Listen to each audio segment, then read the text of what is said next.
recently had a legitimate blizzard, a storm dropping over an inch an hour with winds nearing hurricane strength, and I loved every minute of it.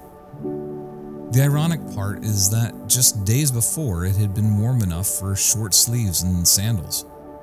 More importantly, we've actually been in an official meteorological drought with the water tables severely under their normal limit.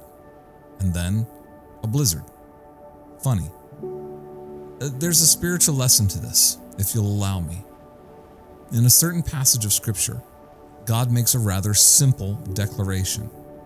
He says, "The way that I work and the way that I think go beyond how you do."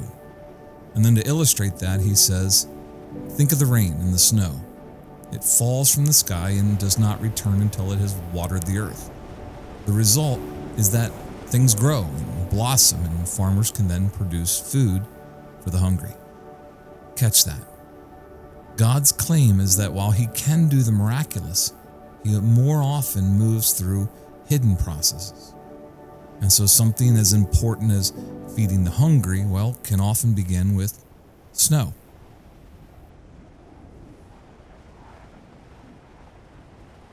He then says, "My words do the same.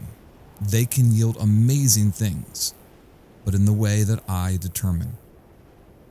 The problem most of us have with God is that he often does not appear to be working in our case the way we want or the pace we want. I get that. But can I encourage you to hang in there, to still trust God even if you don't see the results? After all, that's why we call it faith.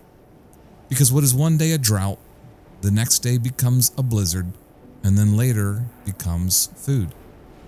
And so if you're facing hardship, can I encourage you to consider looking to God's word? Trust me when I say that he can handle your dilemma even if you don't see how. Remember, his ways are higher than yours. After all, he's the God that turns snow into food.